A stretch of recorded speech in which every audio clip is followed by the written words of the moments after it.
porque ya no tenemos más asiento y me alegra muchísimo esta interesante conferencia para conocer a una mujer valiente, adelantada a las costumbres de su época, dándose cuenta de la situación de machismo que imperaba y que fue defensora de la profesión, de la labor intelectual de las mujeres. Leonora Carrington, yo la admiro y me alegro mucho de que se vaya a presentar. Buenas tardes, excelentísima señora presidenta de la Real Academia de Medicina de Cantabria, ilustrísimos señoras y señores académicos, señoras y señores. Hace unos meses recibí la llamada del profesor Manrique para invitarme a que hiciera su presentación antes de su conferencia de hoy sobre la figura de Leonora Carrington en esta Real Academia de Medicina de Cantabria.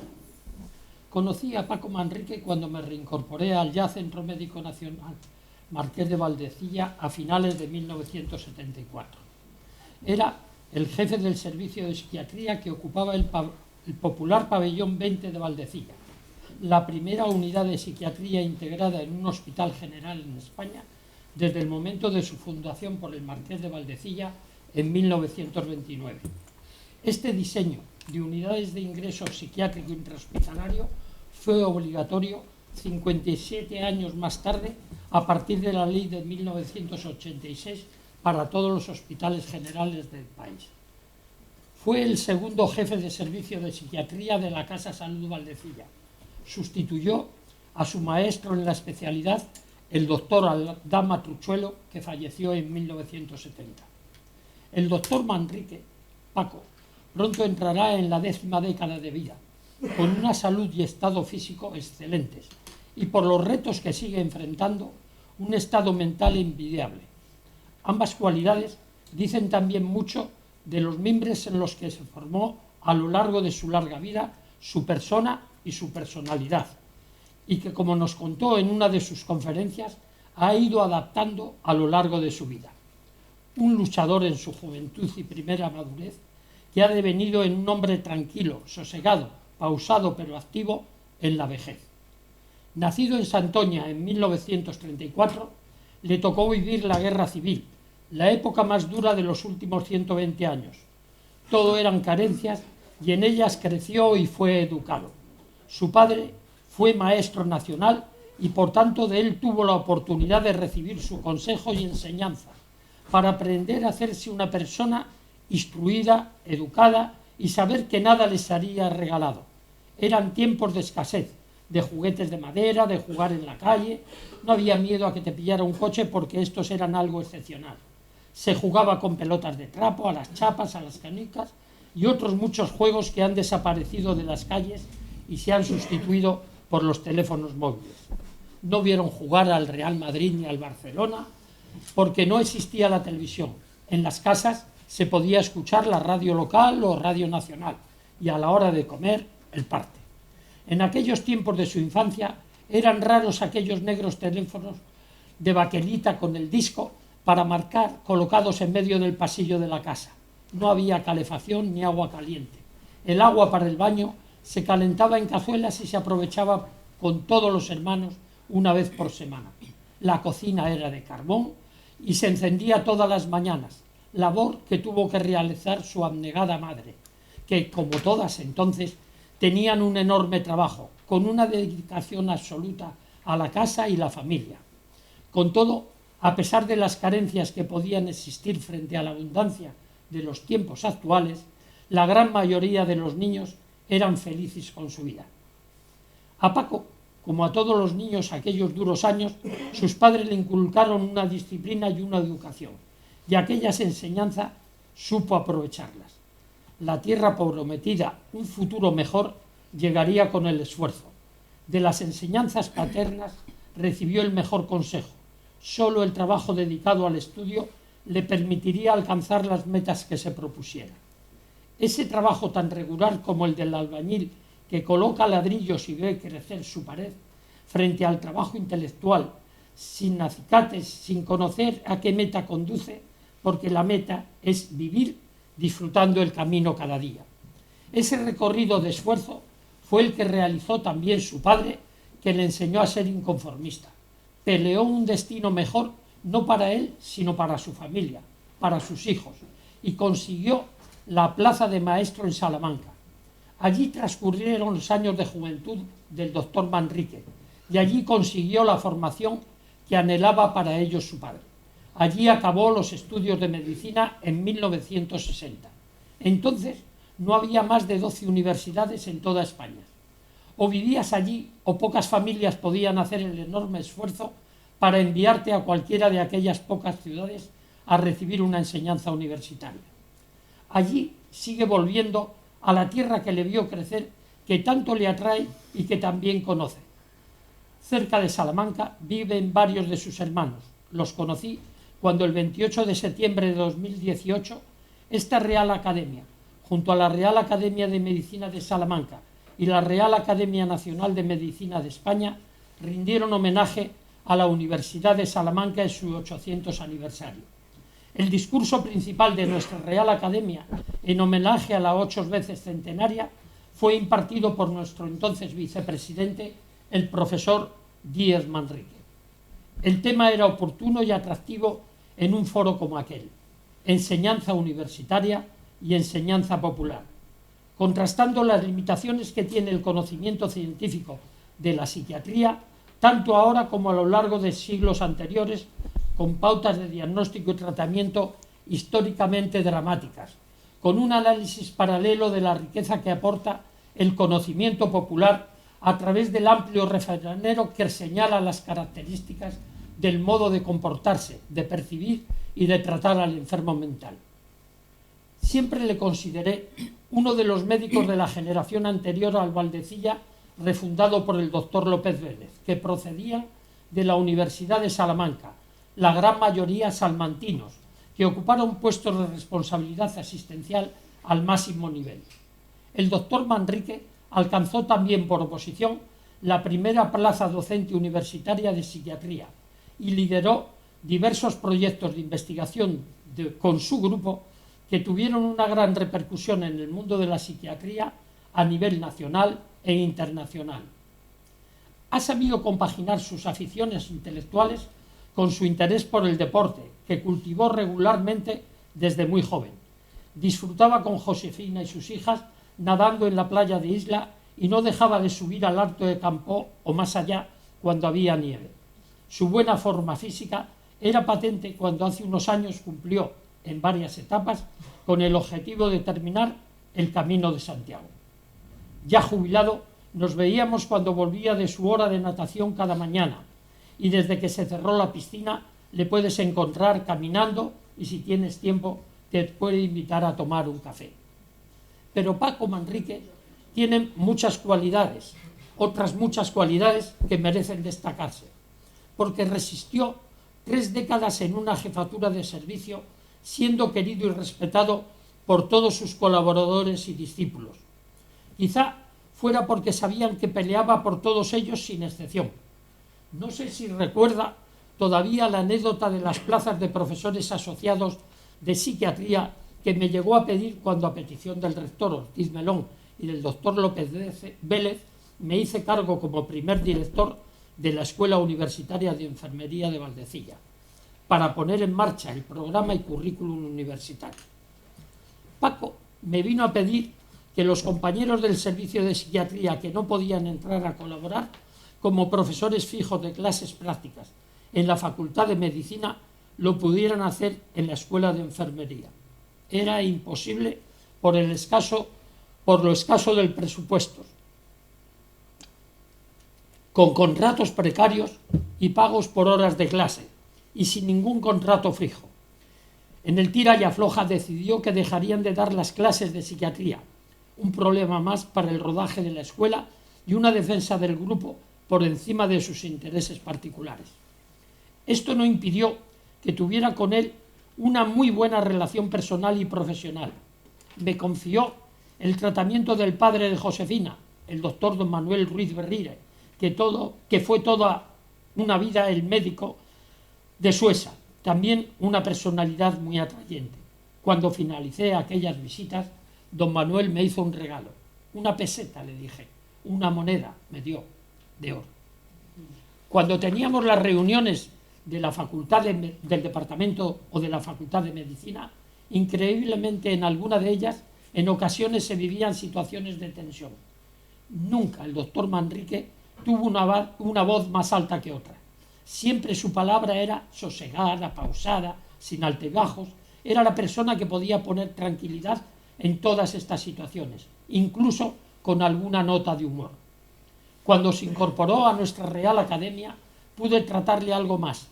Me acompañó como vicepresidente los últimos 4 años, pero no cambió en nada mi percepción de él. En este periodo de trabajo más reposado, sigue siendo un trabajador pertinaz, sistemático, sin altibajos. Aborda temas muy atractivos que analiza con rigor y profundidad y luego nos los cuenta. Siempre son novedosos y siempre los trae escritos para su publicación, y al menos en 8 ocasiones nos los ha expuesto con su hablar sereno, haciendo muy amenas las presentaciones. La de hoy será su 9ª conferencia en la Real Academia, esta sobre Leonora Carrington, un personaje que no conocía hasta que me dijo que quería dar la conferencia sobre ella. Luego me he encontrado con un par de reportajes sobre la misma, lo que hace aún más interesante y actual esta conferencia. Seguro que nos analizará y descubrirá los entresijos de su atractiva personalidad y de su interesante periplo vital y el porqué del interés de hablar de ella en Santander. Querido profesor Manrique, esperamos que tu buena salud te mantenga con tus hábitos de actividad y trabajo por muchos años más y que pronto nos vuelvas a deleitar con otras de tus amenas conferencias. Muchas gracias.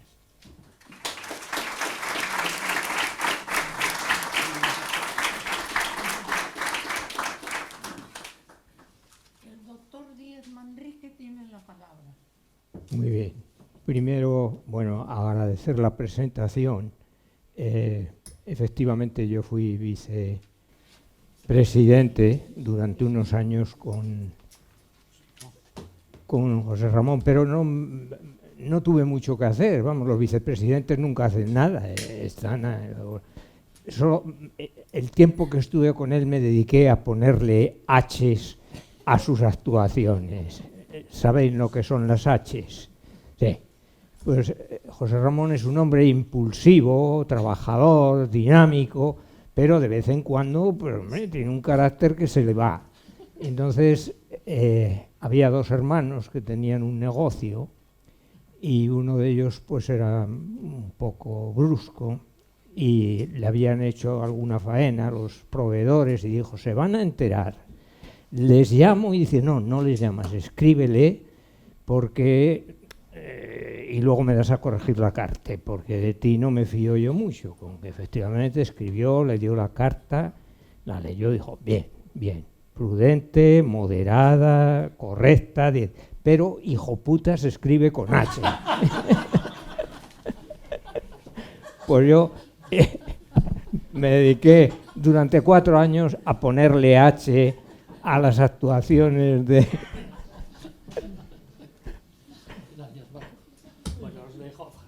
Bueno, ilustrísima señora presidenta, ilustrísimos señores, señoras, señores, voy a hablar de Leonora Carrington. Y voy a hablar en 3 apartados. Un apartado que tiene santos. Yo cuando era pequeño y me daban libros me gustaba que tuvieran santos, porque, oye, aquello era más entretenido. Pero va a ser muy corto, lo de los santos va a durar nada, medio minuto. Luego hay una parte que es la vida de esta mujer, que es una vida totalmente apasionante. Bueno, la vida de todas las gentes son apasionantes, pero vamos, la de esta mujer lo es porque es una vida móvil. Y luego viene la tercera parte de la charla, que es por la que la voy a dar y que es la que me motivó el darla, que es que por deformación profesional, cuando yo me enfrenté con Elena Carrington, lo que más interés me produjo es un episodio en el que ella estuvo ingresada aquí en Santander por una alteración de su psiquismo que supuso la necesidad de un ingreso.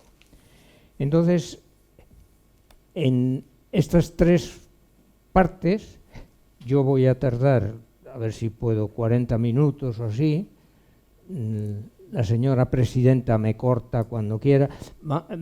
Lo digo siempre, luego nunca habla nadie, pero a mí no me importa que me interrumpan. Aquí hay algunas gentes que fueron alumnos, por desgracia para ellos, y saben que no había problema para interrumpirme. O sea que cuando alguien quiera aportar algo, pues lo dice y cortamos. Si esto dura, pues cuando llevemos 40 y pocos minutos, yo le pido a Paquita que me corte y lo cortamos por donde sea y luego ya pues seguimos. Entonces, decía...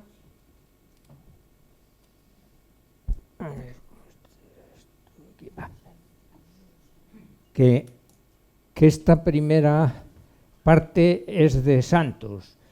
Leonora Carrington fue una pintora, fue una escritora y tuvo luego otras muchas actividades de las cuales hablaremos. Escultora también, hacía tapices, de todo. Entonces, es una pintora básicamente surrealista. Ahí tienen algunas de sus pinturas, el árbol de la vida. Esculpió, tienen ahí el cocodrilo que está en el Paseo de la Reforma de México, lo donó. Tienen otra escultura suya, la barca de las garzas. Esta está en el Museo de San Luis de Potosí y ella tiene allí mucha obra. Fue escritora, escribió sobre el tarot, tiene un libro, escribió sobre el que tienen en el centro, que luego a lo mejor nos referimos a él, son Memorias de Abajo, que es lo que ella escribió cuando estuvo aquí ingresada en su episodio de tipo psiquiátrico. Y hasta aquí los santos, se acabaron los santos. Ahora empieza ya una parte bastante interesante, que es la vida de la señora, y luego una parte que va a ser un muermo, que es lo psiquiátrico. Bien, la vida de la señora, la vida de Elena, yo me he valido de dos tipos de fuentes. Uno, ¿esto por qué? Esto es muy pequeñito. Uno, las memorias que ella escribe, cuando está aquí escribe un libro que es Memorias de Abajo, en el que refiere parte de su vida y sobre todo las vivencias que ella tiene con su episodio psicótico o no, luego lo discutiremos. Y ese es uno de los sitios donde yo he absorbido datos para recrear la vida de esta mujer. Y la otra, a través de artículos, se publica todos los días, vamos, con una frecuencia grandísima. Entonces, ambas fuentes tienen sus pegas. Las memorias tienen... no está Chuchi, esto lo quería yo hacer más grande. ¿Alguien sabe cómo se hace más grande esto? Sí, a ver si está Chuchi, porque si no... Bien, las memorias son la expresión que uno hace de sus contenidos internos, pero claro, los contenidos internos que forman parte de nuestra personalidad se pueden dividir en 4 grupos, con arreglo a la ventana Juari. Hay una serie de cosas que nos son desconocidas, desconocidas para mí y desconocidas para los que están fuera, que son la parte ciega de nuestra personalidad. Hay otra parte que no son desconocidas, pero que son desconocidas para mí, pero los que están alrededor lo saben. Hay otra parte que es la parte evidente, que la conozco yo y la ven los otros. Chuchi, esto se puede poner más grande. Esto es para que lo vea usted aquí. Pero no lo veo. No, sí, pero es que por eso tiene Bueno, pero no alcanzo tampoco. Bueno, venga, seguimos. Bien, entonces, y hay una parte oculta y una parte evidente. Bien, cuando uno escribe las memorias, suele poner todo de su parte evidente porque eso no le importa, lo conocen los demás, lo conoce ella, bueno, pues lo pone. De la parte oculta y la parte ciega, imposible, ni la conoce ella ni la conocen los demás. Entonces las memorias siempre tienen el inconveniente de que son podadas. Eso si uno es muy sincero, porque si uno no es muy sincero, pues no pone cosas ni de la parte evidente. Las memorias de Leonora tienen además otra dificultad, que es que son tardías. Leonora escribe sus memorias, las manda a publicar y el editor las pierde. Entonces tarda años en rehacer, porque le insiste, hombre, y las rehace. Entonces son ya un refrito de algo que ella tenía reciente cuando las escribió. Segundo, o tercero o cuarto, ya no sé por cuál voy, las memorias suelen ser noveladas, es decir, es muy difícil que uno escriba a pecho descubierto, siempre de alguna manera adornas las cosas. Leonora escribe bien, escribe muy bien, y son muy noveladas sus memorias, y tienen otro inconveniente, que parte de ello está escrito en periodos de tipo confusional, que ya tiene, en periodos en que está sedada medicamentosamente, en periodos en que tiene fases depresivas o fases de tipo hipomaníaco. Entonces, bueno, esos son los inconvenientes de sus memorias. El resto son a través de publicaciones. Entonces las publicaciones, antes era sencillo. Cuando tú querías ver algo, pues ibas a las bibliotecas, escarbabas en tal. Ahora nada, ahora le pegas a la tecla y te aparece. Pero ¿qué pasa?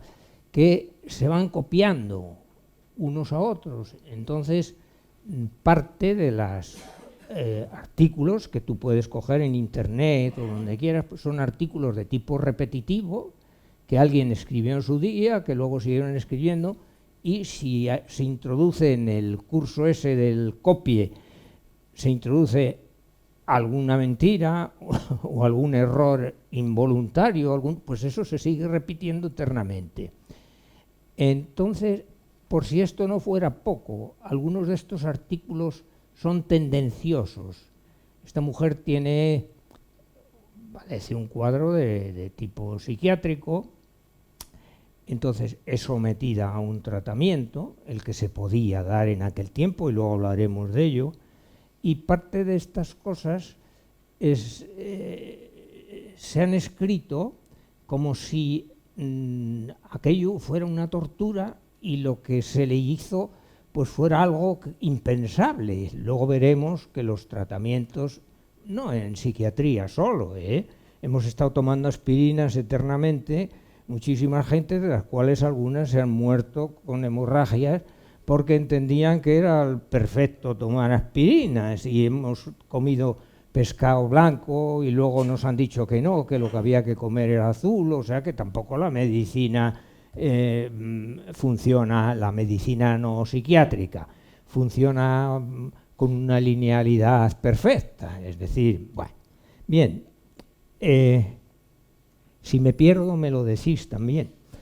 Bien, Leonora nació en el noroeste de Inglaterra y nace en una familia no acomodada, muy acomodada. Luego veremos los apoyos que recibe de la familia. Los apoyos que recibe son sobre todo económicos, los apoyos afectivos no fueron muchos, pero bueno. Y era una chiquilla pues muy imaginativa, traviesa. Voy a cortar yo el teléfono, que no tengo... No he sido yo el que he sonado, pero ya aprovechando. Bien, digo que era traviesa, muy imaginativa, y a los 9 años ya la expulsaron del colegio. Vamos, del colegio, de uno de los colegios. Estaba en un colegio en una población cercana a Londres, la expulsan. La expulsaron luego de alguno más, de alguno más, no, de varios. Tan la expulsaron que se llegó a pensar que a lo mejor no tenía un cociente intelectual suficiente, ¿no? Porque no rendía, y es que, claro, la pobre mujer tenía una imaginación calenturienta, tenía muchísimas cosas que pensar y que hacer, y aquello de la enseñanza disciplinada, pues hombre, debía ser tremendamente aburrido. Bien, cuando llega la adolescencia, más o menos, la mandan a Florencia a una escuela de señoritas que se llamaba. Digo lo de señoritas en el buen sentido de la palabra, no pensemos mal. Entonces, claro, se dan ustedes ya cuenta del poder económico de su familia, de una a otra, una escuela a Florencia. De la escuela señoritas la expulsan también a los 8 meses fuera. Y se pone a trabajar en Florencia en un estudio de arte con un pintor, un artista, Simón, y dicen, yo no entiendo de esto, estará por ahí José Román, que de estas cosas sabe mucho. Entonces,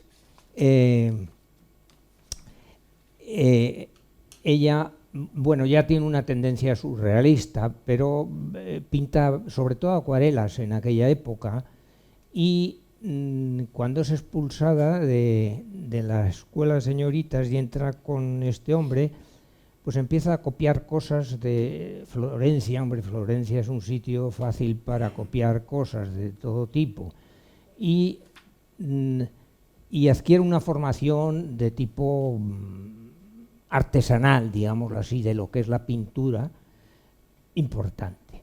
Teniendo 19 años, regresa a Londres y entra en una academia también de arte, de Oxenfant, en Londres, y ahí se inicia de verdad ella en el surrealismo.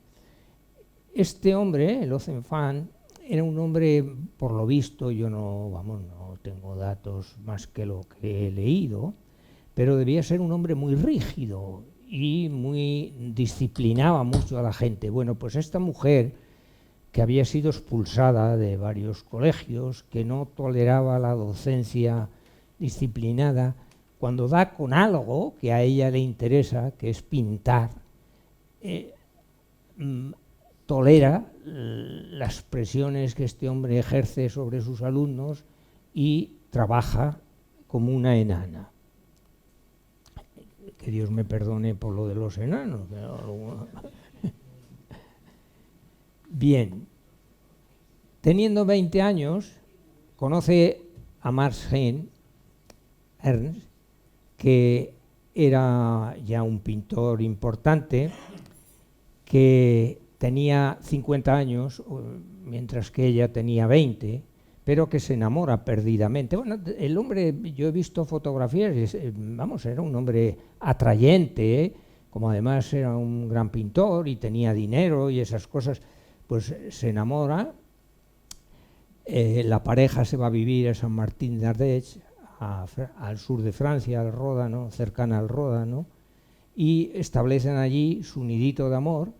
Este hombre estaba casado, tenía 4 hijos, pero bueno, y claro, a la familia de ella pues hombre, esto no le seduce mucho. Que una chica de 20 años, en la flor de la vida, se le marche con un carcamal de 50, que además era surrealista, vivía en unos medios extraños y tal, pues la familia no lo ve muy bien. Entonces la expulsan afectivamente. Si me recuerdan luego al final, hablamos del caso John. El afecto familiar no es lo mismo en unas familias y en unos medios que en otros. Los latinos no podemos entender un poco el clima afectivo que podía tener en aquellos momentos una familia inglesa. Había unas distancias difíciles de entender para nosotros. Bien. En el año 39, estando todavía en el sur de Francia, en el sureste de Francia,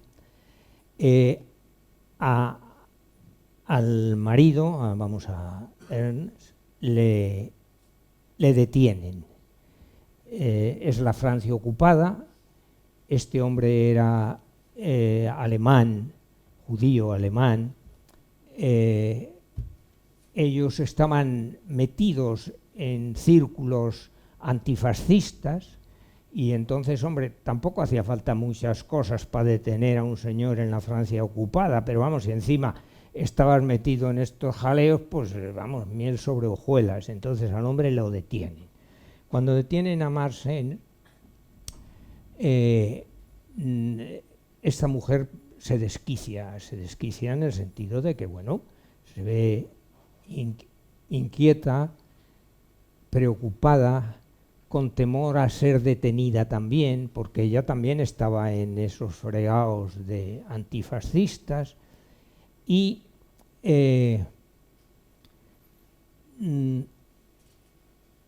estando en esta situación, con una inseguridad grande, cuidándose muy poco en el sentido alimenticio y en el sentido del descanso, vivía una vida muy ajetreada. Una amiga suya, Catherine, la dice que se va a venir a España y que si se quiere venir con ella porque la ve mal allí y que, hombre, que algún día la iban a detener y que qué iba a ser de ella. Entonces se viene a España con ella y la familia que la había que el padre le dijo que no quería volver a saber nada de ella y no volvió a verla en la vida. La madre sí, la madre cuando tuvo el primer chiquillo en México, la madre fue a verla, pero el padre no volvió a verla. Siguió ayudándola económicamente mucho, pero no volvió a verla. Bien, entonces hace el viaje a España con Catherine y al llegar a Andorra, los padres ya le habían proporcionado para que tuviera un visado para seguir a España. Claro, dense cuenta que estamos en plena guerra europea,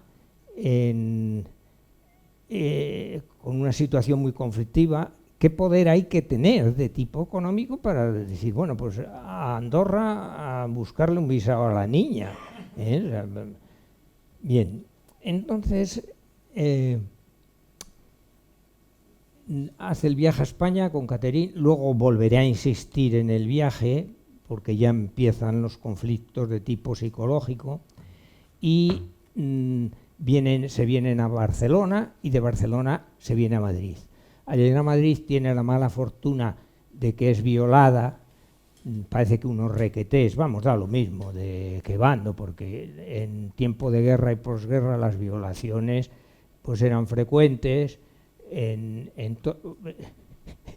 Ya se acabó la guerra, creo yo, hace bastante tiempo, pero siguen siendo frecuentes las violaciones, parece que es un deporte nacional, ¿eh? Entonces, es violada, la abandonan en el Retiro y medio desnuda, pues un policía municipal la ve, la ayuda y la vuelve al hotel. Se aloja en el Ritz, no, vamos, quiero decir que no estaba en la pensión Bernardo, estaba alojada en el Ritz. De nuevo la economía que hay que tener para en esa época decir, pues nada, la niña al Ritz. Bien, entra en el Ritz y en el Ritz pues aquello debió ser la hecatombe, porque ella no estaba bien, andaba desnuda por los pasillos, debía de tener unas conductas un poquitín raras, y la tienen un tiempo y al poco tiempo dicen, no, oiga, esta señora llévensela de aquí. Parece que la alojan en algún tipo de residencia de religiosas, no sé de qué tipo sería, y está allí un tiempo, la ve, ella fue al consulado inglés y luego lo leeremos. Él dice, el cónsul se dio cuenta de que estaba mal de la cabeza. Bien, además de darse cuenta el cónsul, los padres propician una entrevista con un psiquiatra y la ve en Madrid un psiquiatra, el doctor Pardo, que dice que sí, que está mal de la cabeza, y dicen a esta chica hay que ingresarla en algún sitio, y entonces deciden ingresarla en Santander. ¿Por qué?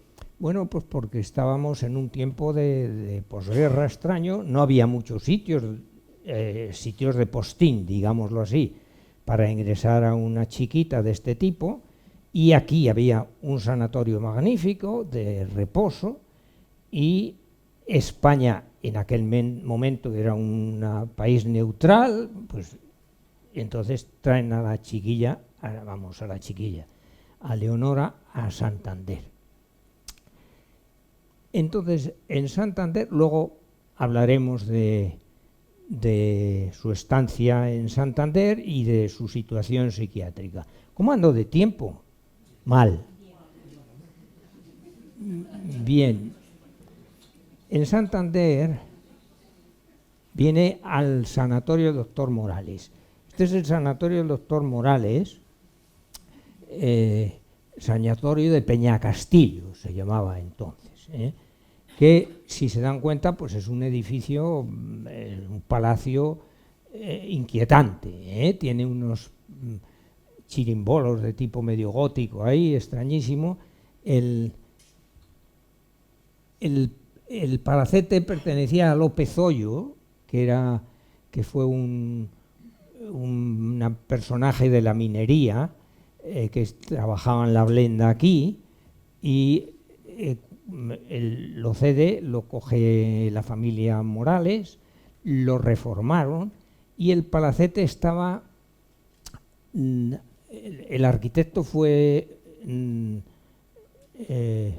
tal Achúcarro, un vasco, y el maestro de obras, digamos así, el jefe de la ejecución fue Rucabado, que es una persona que era de Castrurdiales, que hizo la Casa de los Chelines de Castro, por ejemplo, y que hizo la Biblioteca Menéndez Pelayo de aquí, y en fin, más cosas. Bien, si se dan cuenta, el edificio es un edificio inquietante, medio gótico.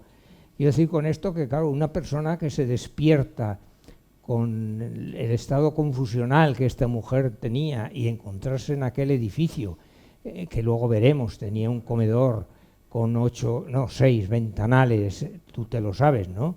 Tenía 6 ventanales, luego hablamos. Entonces, hombre, alguna inquietud le provocaría estar allí. Bien. Del sanatorio sale de alta. Hay anécdotas por ahí que dicen que se fugó, nada de fugarse, no se fugó, se le dio el alta. Ella tenía aquí un primo, me parece que era, ¿no? Un primo inglés, y le dice, no te preocupes, yo te ayudo a ir a Madrid y tal. Y entonces le dan el alta y de aquí se marcha a Madrid. Cuando llega a Madrid, bueno, aquí ya la vino a ver y en Madrid ya contactó con ella un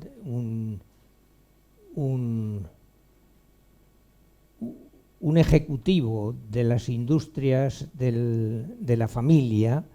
Ellos tenían sobre todo industrias textiles y químico, donde vamos, no era, quiero decir que no era una economía pequeñita, era una economía sólida. Bien, entonces tienen aquí un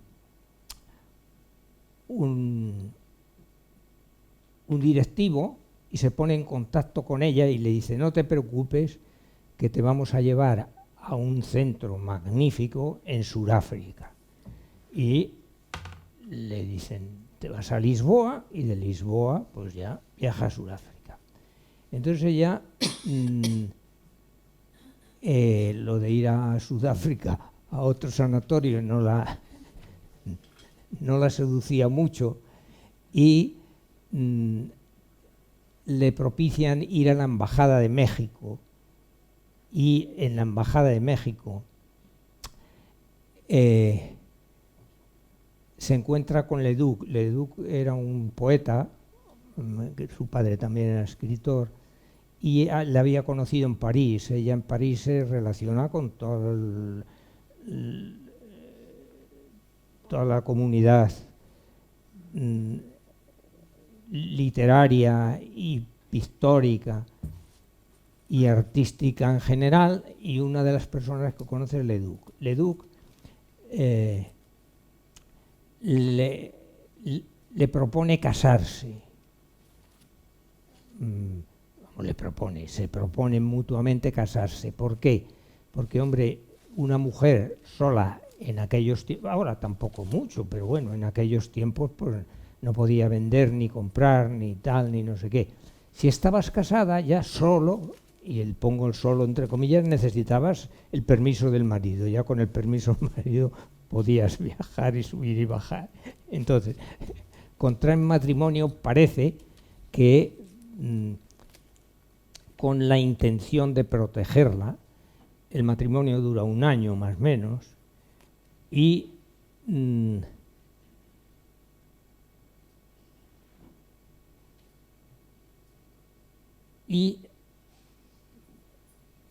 con Mariano, con Leduc, ella marcha a México.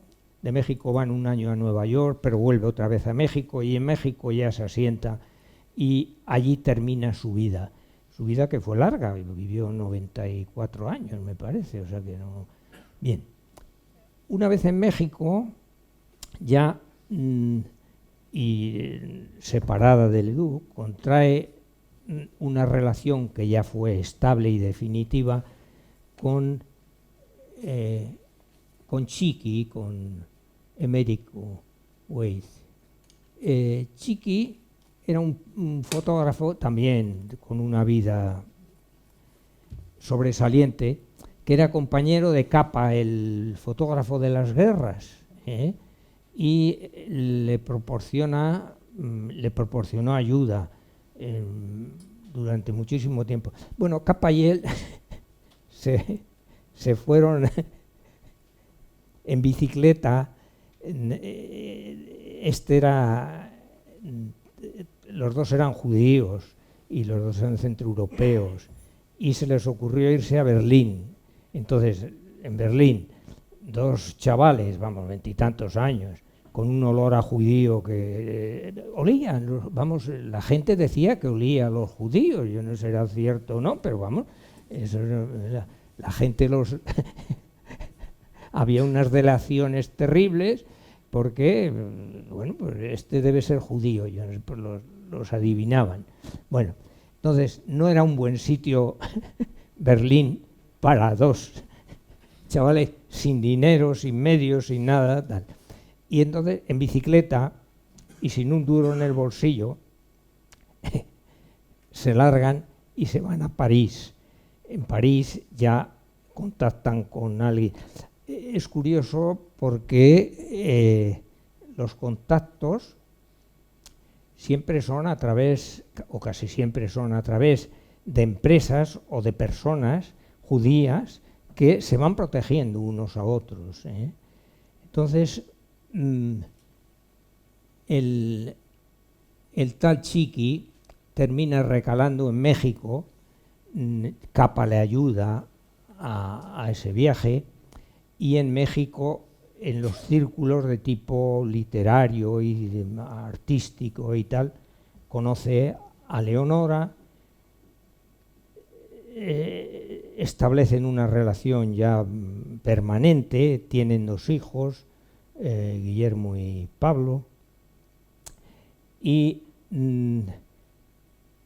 se aíslan, sí, crean un núcleo bastante aislado, muy en contacto con movimientos de tipo artístico literario, pero muy metidos en su mundo.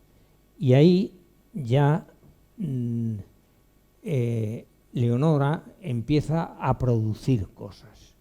Tiene primero una orientación hacia el dadaísmo. Yo no voy a hablar de cosas que no sé, me perdonan los artistas, pero es una corriente más iconoclasta que cuadraba muy bien en la manera de ser de Leonora, y entonces se dedica a hacer cosas, hace cosas muy raras, hace tapetes, hace unos tapetes que a mí me recuerdan a lo que hacen los indios cunas en Panamá, las molas, que me parece que se llaman. Y elaborados, y hace muñequitos, y 1000 cosas, y pinta, sobre todo pinta, y esculpe ya más tarde, y profundiza. Ella es una pintora surrealista, dice Breton, que es el padre del surrealismo, que el surrealismo es poner el subconsciente en la creación. Entonces ella se dedica a cultivar ese subconsciente. Ella contacta con movimientos de tipo un poco ocultista, se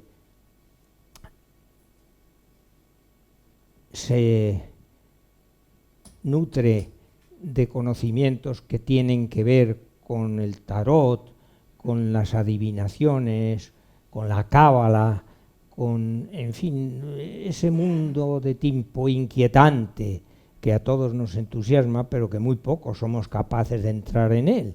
Entonces ella se preocupa de nutrirse de esas cosas, y yo creo que alguna vez hasta, seguro, que picó en algunas de estas cosas, es decir, que se metió en estos mundos de la cábala y de la adivinación.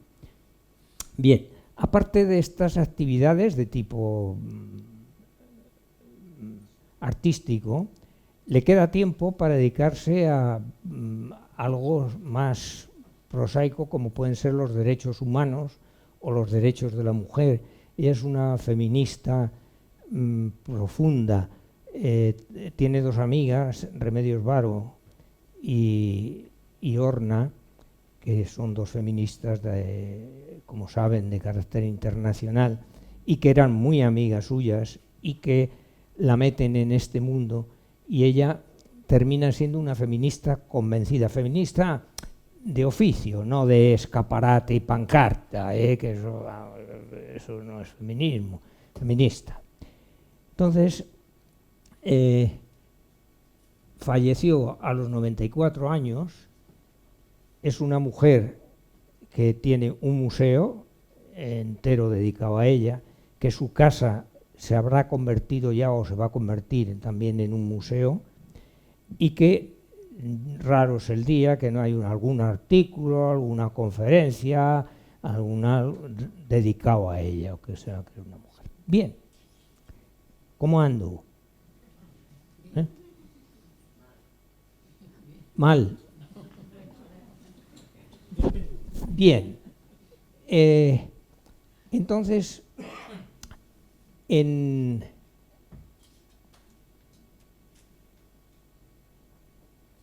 esta situación,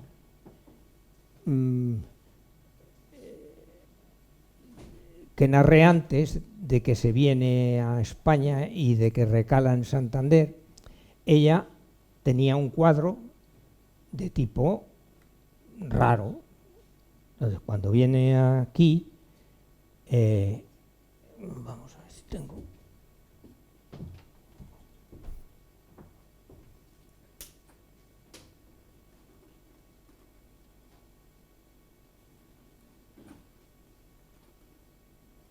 Sí que lo ha traído, ¿eh?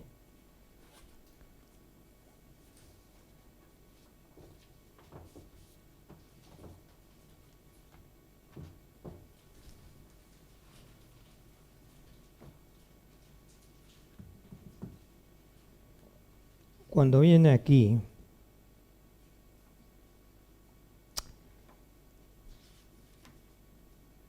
ella tiene cosas del tipo siguiente. Dice, primero quería limpiarme yo misma y luego ir más allá. Mi estómago era el lugar donde se asentaba la sociedad, pero también el punto por donde me unía con todos los elementos de la tierra.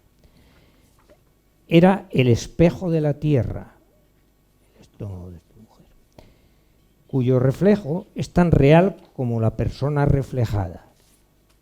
Tenía que eliminar de este espejo, mi estómago, las espesas capas de suciedad, las fórmulas aceptadas que lo empañaban a fin de que reflejase la clara y fielmente la tierra.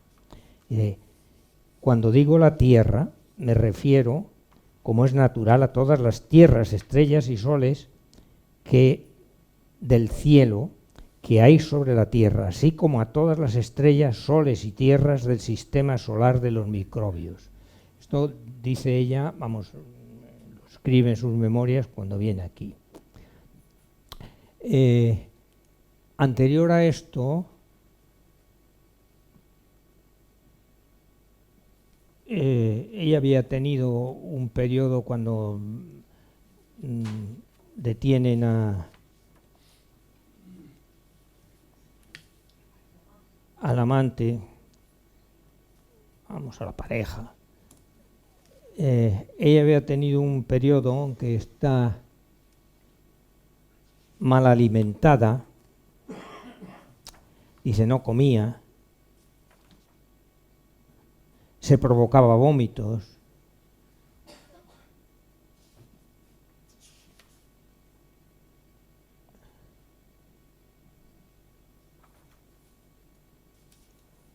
yo suelo ser organizado, pero bueno.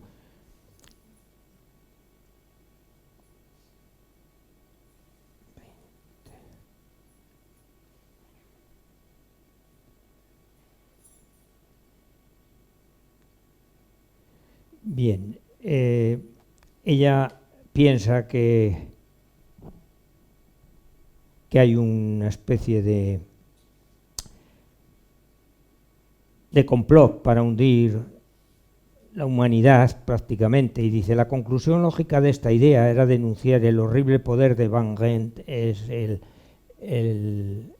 contacto que le ponen los padres, el directivo.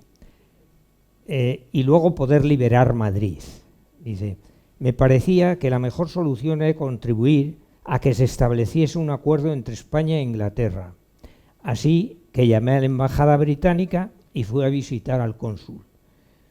Me esforcé en convencerle de que la guerra mundial estaba siendo dirigida hipócritamente por un grupo de personas, Hitler y compañía, que en España eran representadas por Van Gent, que para vencerle bastaría con comprender su poder hipnótico, entonces entenderíamos la guerra y liberaríamos el mundo, que estaba agarrotado como yo y el Fiat de Caterine. Sí, cuando vienen se estropea el coche y dice, se ha agarrotado. Y dice, hombre, ¿cómo no se va a agarrotar si yo estoy agarrotada? Lo he transmitido al coche. Dice, como el Fiat de Caterine, que en vez de vagar sin rumbo por los laberintos políticos y económicos, era esencial creer en nuestra fuerza metafísica, distribuirla entre todos los seres humanos, que de este modo serían liberados. Este buen ciudadano británico, el cónsul, dice, se dio cuenta enseguida de que estaba loca. Y, bueno, los enfermos psiquiátricos no lo diagnosticaban los psiquiatras. Luego, si podemos hablar de cómo empezamos a diagnosticar nosotros, los diagnosticaban la familia, el alguacil, y los metían en los centros de reclusión, como Dios manda, y allí luego fuimos los médicos por razones que no vienen al caso. Dice, entre todos los seres humanos, dice, este buen ciudadano británico se dio cuenta enseguida de que estaba loca y telefoneó a un médico llamado Martínez Alonso, el cual, una vez informado de mis teorías políticas, coincidió con el cónsul, o sea que médico. Bien. Bueno, no voy a seguir porque nos entretenemos mucho. Bien, ella cuando viene aquí tiene pues un delirio, tiene un lenguaje totalmente incoherente, acompañado de neologismos, tiene unas fases de excitación de tipo hipomaníaco con agresividad, tiene fases de retraimiento y de tipo depresivo, tiene un gran deterioro físico porque, como les he dicho, ni comía, ni bebía, ni Dios que lo fundó. Y en esta situación se han hecho críticas de por qué carajo fue ingresada esta mujer aquí y por qué su familia propicia que se la ingrese. Entonces ustedes tienen una chica de 20 años que ve cosas raras que los demás no vemos, que tiene unas ideas rarísimas que los demás no tenemos, que está escuchumizada, hecha una piltrafa porque no come y porque tal, que cree que está hipnotizada e influenciada, que no sé qué. Entonces la familia, hombre, se preocupa un poco y dice, coño, yo creo que debíamos ponerle un tratamiento. Si aparte de eso coincide que la podemos separar de su vida, pues hombre, miel sobre hojuelas, pero vamos, había motivos suficientes para pensar en un ingreso psiquiátrico de esta mujer. Cuando llega al sanatorio, en esas circunstancias, cualquier psiquiatra de la época y de ahora hubiera diagnosticado un cuadro psicótico. Entonces se diagnostica un cuadro de tipo esquizofrénico. Si esta mujer tiene una esquizofrenia paranoide. No sé si la tenía o no la tenía, luego lo discutiremos. Ella está aquí 6 meses, se cura, desaparecen esas ideas que tenía de tipo medio delirante y ella lo dice, aquel día yo me sentí bien y libre. Y ¿cómo se cura? Don Luis Morales diagnostica una psicosis marginal de Kleist, que son cuadros que hoy todavía están en las Biblias diagnósticas, en la CIE-10 y en la DSM-4, son cuadros de tipo mixtos entre lo que es la psicosis y lo que es los cuadros depresivos o maníacos. Bien. Y que tiene la ventaja de que dura poco y que se cura. Entonces don Luis Morales diagnostica una psicosis marginal de Kleist. Bien. Así las cosas, yo no sé si tiene una psicosis o no tiene una psicosis. Yo sé que la gente nos vivimos y vivimos el mundo en base a una conciencia. Yo tengo una conciencia de mí y tengo una conciencia del mundo que me rodea. Y en virtud de esa conciencia que tengo de mí y del mundo, le doy un significado a la realidad. La realidad no existe, la realidad es aquellos significados que yo le voy dando a medida que voy avanzando en mi vida. Bien, esos significados se los damos en base a unos contenidos biológicos que tenemos, genéticos, todos tenemos un contenido genético, unos contenidos culturales que vamos recibiendo, igual que recibimos genes, recibimos lo que han denominado memes, que no tienen nada que ver con los memes de estos de los teléfonos, no. Los memes son contenidos culturales de conciencia, de mínimos, que hacen que vayamos adquiriendo el medio en nosotros mismos. Bien. Y eso, los genes, los memes y las convivencias son los que van haciéndonos y los que van haciendo nuestra conciencia. En virtud de eso, lo que vamos teniendo son creencias. Ortega dice que al hombre le mueven sus creencias, que las ideas, por muy sublimes que sean y por muy enjundiosas que sean, las sostenemos, no nos sostienen, sin embargo las creencias nos sostienen.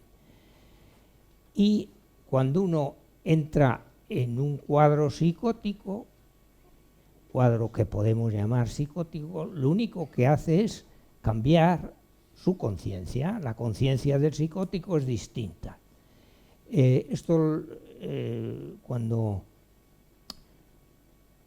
el trema de Conrad, cuando se iniciaba el brote psicótico, él decía que había un momento en que había una vivencia distinta de la conciencia en la que el sujeto entraba y que era un momento bien. Fruto de estas creencias se puede entrar en un delirio. El delirio es un cuadro de creencias que sustituye a las creencias anteriores, y eso es un delirio. Bien, hay un psiquiatra, que ya falleció, Sarro, que se dedica a estudiar los esquizoparafrénicos. En alguna charla que yo de aquí ya les he hablado de este tema. Los esquizoparafrénicos son sujetos que han padecido, son esos tontilocos que andan por los psiquiátricos diciendo cosas raras. Entonces, él se dedica a estudiar estos señores que están en los psiquiátricos generalmente abandonados y que si uno les hace caso, pues te cuentan unas historias muy bonitas sobre el mundo y sobre la creación y sobre esto de los planiterrícolas y tal. Eso yo lo he oído desde que era pequeñito en los psiquiátricos, vamos. Entonces, yo tenía no lo voy a seguir porque nos perdemos.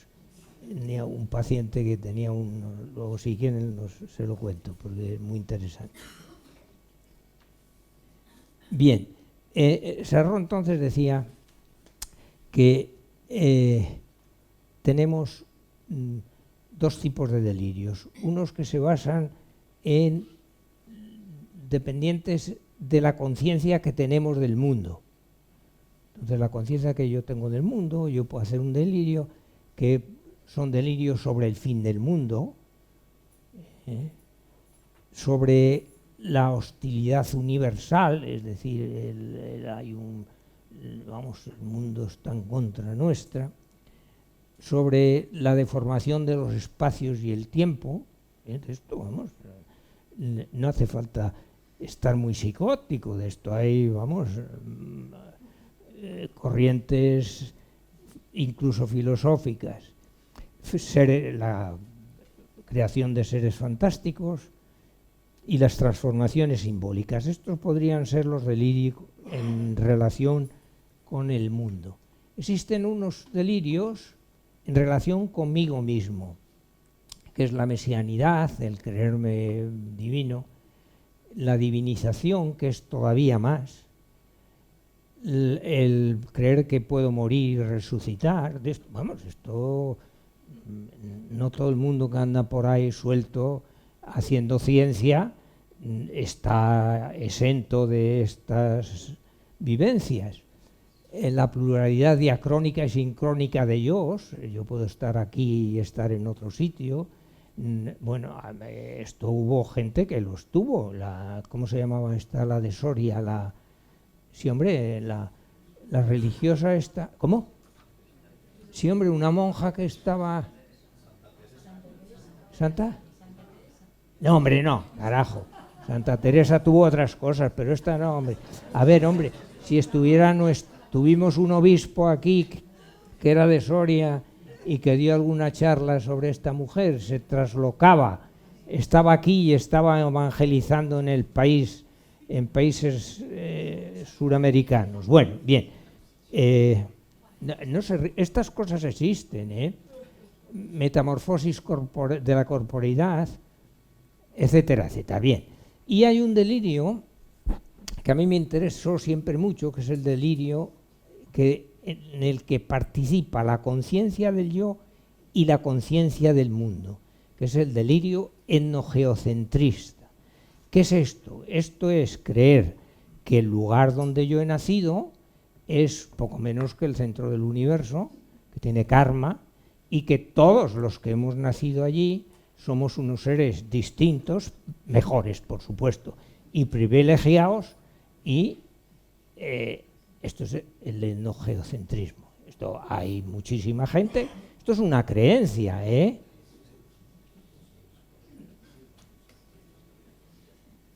Bien.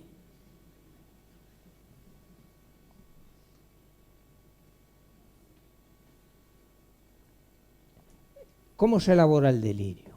Bien, el delirio en esta mujer se elabora porque detienen a su compañero, entonces ya empieza a tener unos temores terribles,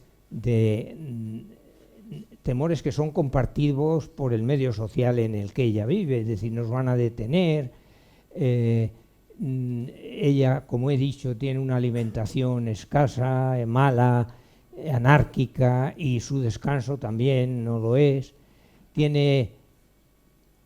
Teme delaciones que se van produciendo en el medio, claro, le decían esta es judía, este tal, en el manto.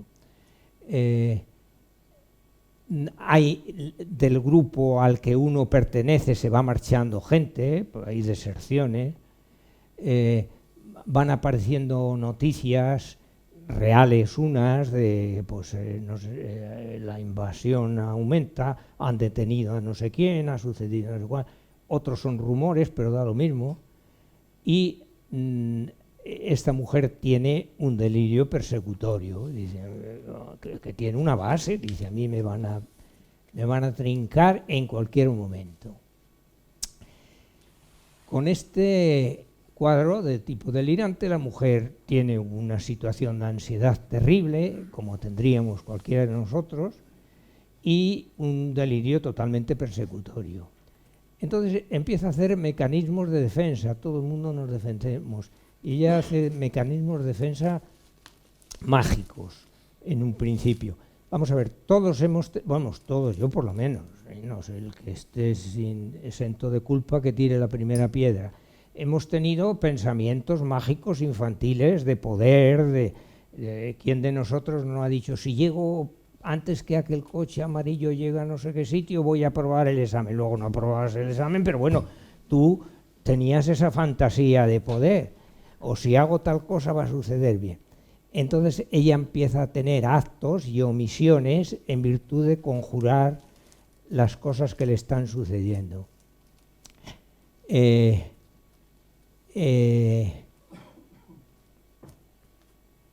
Ella tiene transformaciones de tipo simbólico, tiene cuadros muy bonitos de metamorfosis de su corporeidad. Ella se integra con el coche, como dije antes, cuando el coche se agarrota, dice, ¿cómo no se va a agarrotar si yo estoy agarrotada? Vamos, es una cosa totalmente lógico. Y termina divinizándose. Entre las cosas que hay aquí, que no voy a leer ya, porque si no perdemos ya demasiado tiempo, termina diciendo que ella es la tercera persona de la Santísima Trinidad.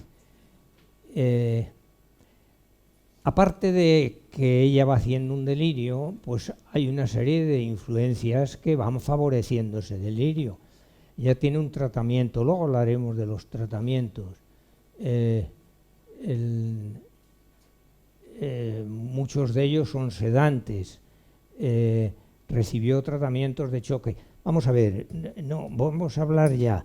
El tratamiento, cuando ella viene aquí, viene por dos razones. Una, porque hay un sanatorio, digamos, de lujo, donde puede ingresar a la niña, y dos, porque Morales don Luis, se había formado en Alemania, un hombre que en aquel momento la gente iba a formarse a Alemania y la literatura que se manejaba en medicina era alemana, luego ya fue inglesa, pero en aquel momento era alemana.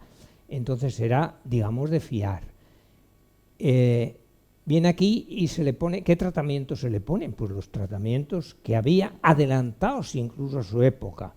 Es decir, se le ponen choques de cardiazol, claro, que von Meduna había importado a Estados Unidos y que se aplicaban en muy pocos sitios, digamos que era un tratamiento adelantado. Se le ponen tratamiento con luminal, con sedantes, que era lo que había, porque era la única manera que tenías de tranquilizar al paciente para poder luego hablar con él si querías. Entonces, los tratamientos que esta mujer tuvo son los que se podía tener en aquel tiempo. Que no fueran correctos, igual que las aspirinas, es decir, no todos los tratamientos que se han ido haciendo en medicina y mucho menos en psiquiatría han sido tratamientos correctos, pero han sido tratamientos y se han usado. Bien, entonces ella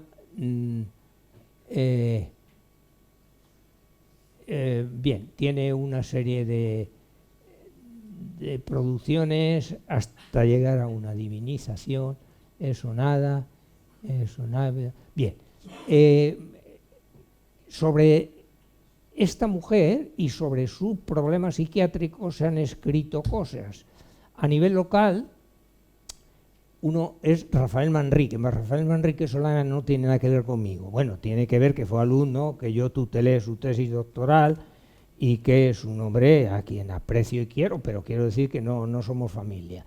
Este hombre en el 21 escribió un artículo que se publicó en el diario Montañés, en que dice que esta mujer padeció, a juicio suyo, una psicosis cicloide, o sea, lo que podría ser una psicosis maníaco-depresiva. Primero hace un estudio interesante, muy interesante, sobre sus mundos subconscientes y sobre sus producciones y tal, y luego desde el punto de vista diagnóstico dice esto. La otra persona, de octubre del 23, hace 2 días, es también una persona que, bueno, no es nada mío, fue alumno mío, Antonio Sazatornil, que dice que tuvo un trastorno psicótico agudo. Yo pienso que cualquiera de los diagnósticos son válidos. Y luego, de tipo nacional, de ámbito nacional, García Bernardo, ha habido una exposición de esta mujer de Mafre, magnífica, de febrero a mayo de 23.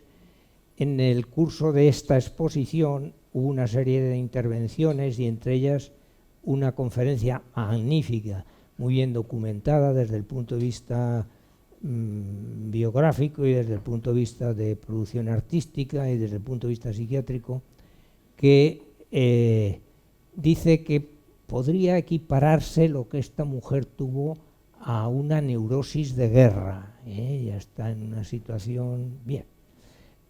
Bueno, si ustedes lo miran, cualquiera de los diagnósticos puede ser válido. Bien, yo quiero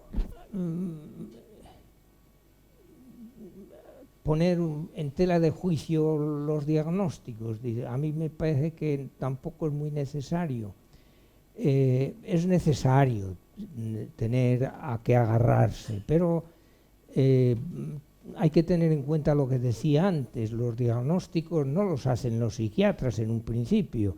En un principio, cuando en la Edad Media se vacían los leprosarios y empiezan a ingresar facinerosos, homosexuales, gentes de mal vivir, prostitutas, etcétera, etcétera, pues entre todo estas pobres personas van los enfermos psiquiátricos, que eran gentes que no eran productivos y que qué caramba hacían por el mundo. Y cuando entran en el psiquiátrico, cuando entran en los leprosarios, los enfermos son diagnosticados por el alguacil o por la familia. Si hay que ingresarlo, entran, no saben cuándo van a salir, no saben por qué ingresan y no saben cómo los van a tratar. Los tratan mal, por lo general mal. Entonces, cuando ya están dentro, los enfermos, se le ocurre a la sociedad que convendría meter allí algún médico, sobre todo porque había muchos contagios, aquellos estaban hacinados, se ponían enfermos, y porque podían contagiar al exterior. Entonces, entra el médico empieza a ver a aquellos señores raros que hay por allí mariposeando, entonces empieza a hacer diagnósticos y empieza a agruparlos, los agitados, los tristes, los tal, y ahí es donde salen los diagnósticos psiquiátricos, o sea, que tienen un origen popular, es el alguacil que los ingresa. Bien.